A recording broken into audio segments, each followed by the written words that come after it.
My wife got pregnant with our first child. I was so excited, so excited. It's my firstborn, whatever. And then 6 months, first, second, third. By the third week, my wife went into labor.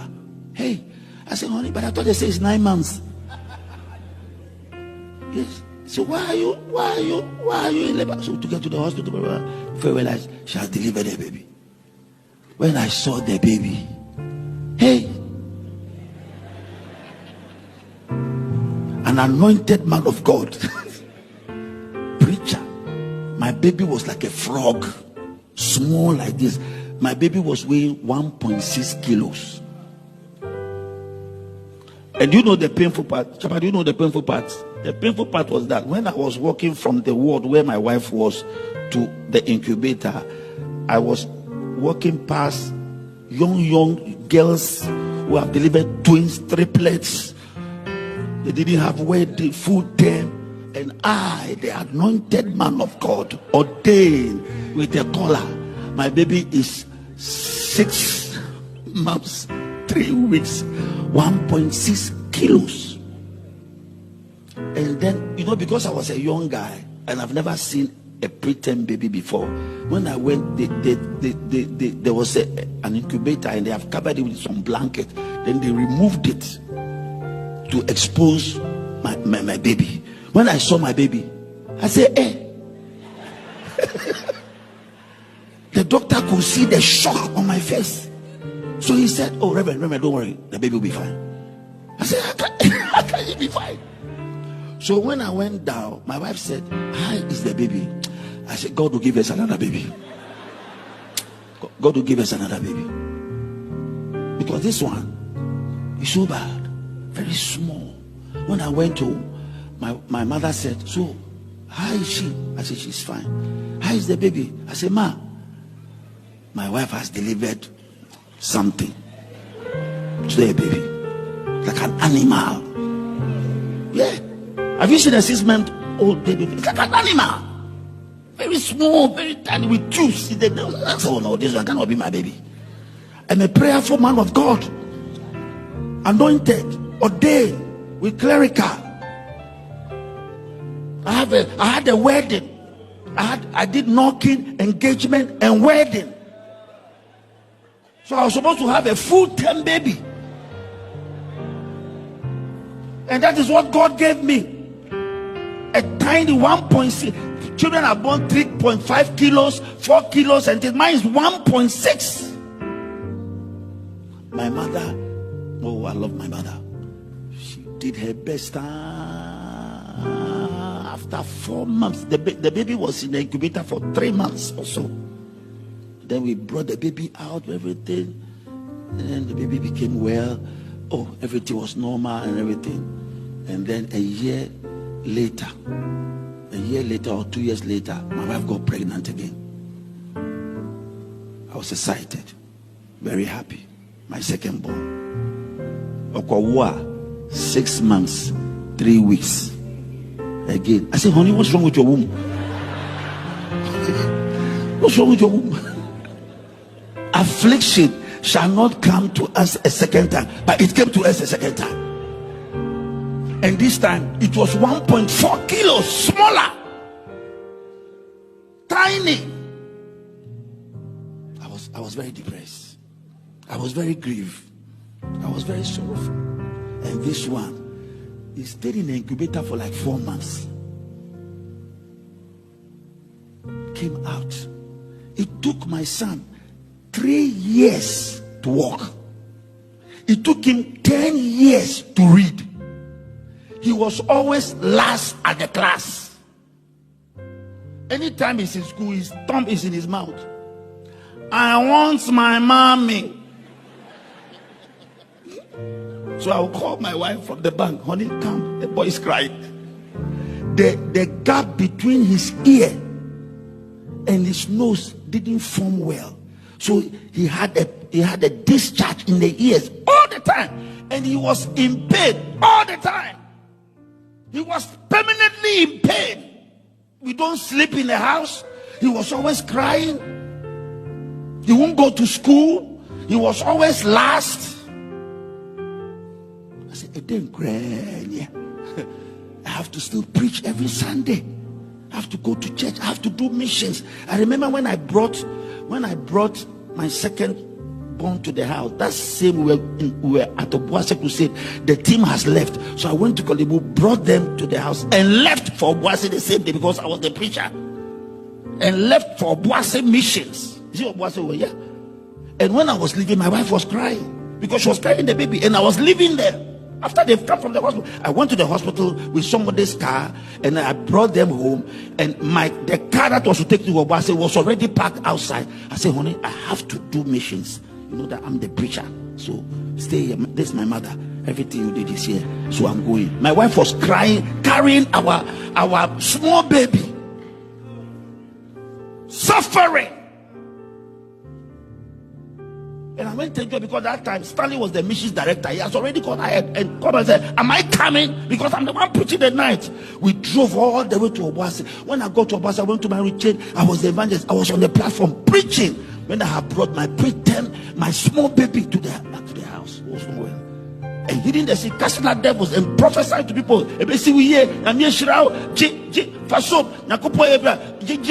Testimonies. Anguish, sorrow, pain, stress, affliction.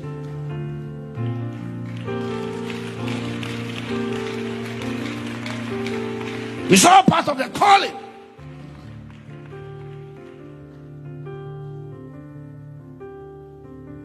Say amen. Helen, this my boy was the last in his class. So I stopped looking at his report because I know what was in the report. It's last. And whenever I travel abroad, I buy them toys. Police car, whatever car. So this time I bought them a flying aeroplane with a remote. So my son was playing with the aeroplane. Then he dropped the aeroplane and came to me. Daddy. I said, yeah, I want to be a pilot. I said, really? Go and play with the toy like that.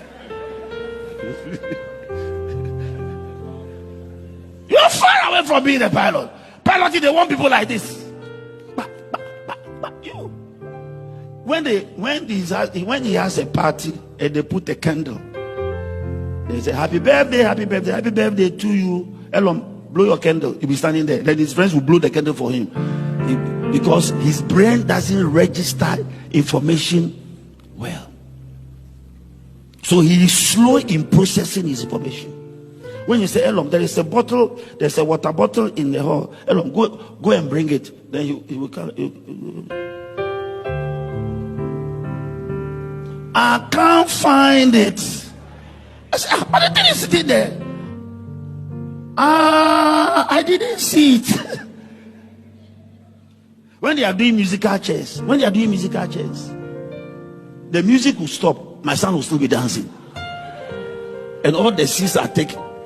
So when he's looking for the seat, all the seats are taken. They say, you are out. You start crying and sack everybody from the house. He couldn't process information because of the way he was born. So I said to myself, just go through the school and know how to write your name and write English. He went to a high school or whatever, and then they were asking everybody, what do you want to do? This one, I want to be a lawyer. This one, I want to be a doctor. This one, I want to be an engineer. Then they came to my son, what do you want to do? He said, I want to be a pilot. The class laughed at him. Then the teachers, 3 of them, I can remember clearly, they came to my office here to tell me that they want to see me. I said, okay. They said, about your son. I said, yeah, what about my son? Your son, his brain is slow. I said, I know that. Are you coming to remind me that my son is slow? I know my son is slow. He's always last in class. What's the problem? And they say he wants to be a pilot. Yeah, he's daydreaming. So what's the problem? He said, we want to discourage him from becoming a pilot. I said, yeah, there's no need. Just let the boy go to school. There's nothing we can do. Then when they left, then a voice spoke. I said, yeah, there's no need. Just let the boy go to school. There's nothing we can do. Then when they left, then a voice spoke to me. But with God, nothing shall be impossible. Hey! But with God, nothing shall be impossible.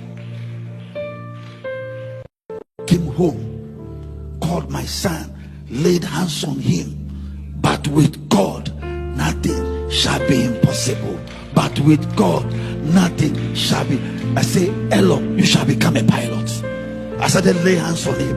I've lost the number of times I've laid hands on my son. Then his grades started changing. His brain started working. He started whatever. He applied for a piloting school in Dubai. He passed the exams. They sent him there for interview. They asked him 350 questions about himself. He scored 90%. They took him in the piloting school. He came back. When they stayed there, there were 182 students. Only 4 came out as pilot. My son was one of the 4. From a premature child. Oh, are you listening to me? I said, no matter your challenges, you are also called. No matter your challenges, you are also called.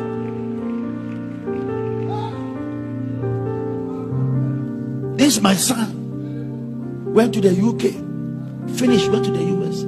This coming month, September, October, he is now will be qualified as a commercial pilot.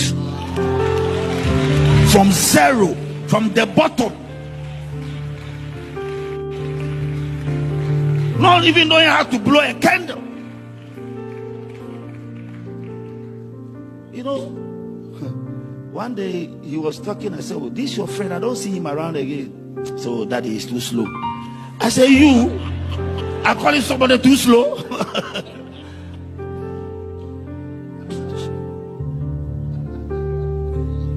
Now his brain is like this. He passed out as a private pilot. When he passed out as a private pilot, I said, "Well, you didn't send me the video that you have passed out as a private." So that's not what I want to do. I want to be commercial. I don't want to fly a private jet. I want to be commercial. I was surprised. The brain matter. Situations, everything changed. Now my son is a preacher. He's preaching. He's preaching. People gather. He hasn't been to Bible school before. He's a preacher. They are invited to preach, and he's sharing his testimony to other people, to encourage people. Sharing his testimony. Sharing his testimony. Don't allow anybody to look down upon your calling. And beloved, there is suffering in the call. All of us have stories. Stanley has a story. I also have my story. Keto has a story. Keto had a beautiful wife. The wife died. Some of you don't know that Keto had a wife before. You don't know. Keto, he had a wife with 3 children, married here. Had the first child, second child, the third, and the third child was in the wife's womb when the wife became sick and delivered the wife, and then she died. Delivered the child, and then she, the mother, died. Keto was here for about 5 years without a wife. Is it 5 years? Keto was here 5 years without a wife, sitting there, the same place, buried his wife. Read his own tribute here, in pain, in tears, reading the wife's tribute. When the wife was laying here, there is suffering, there is adversities, there is pain in fulfilling the call of God. So what are you going through? What challenges are facing you for which you want to stop serving God? We are not only called to believe in him, we are also called to suffer for his sake.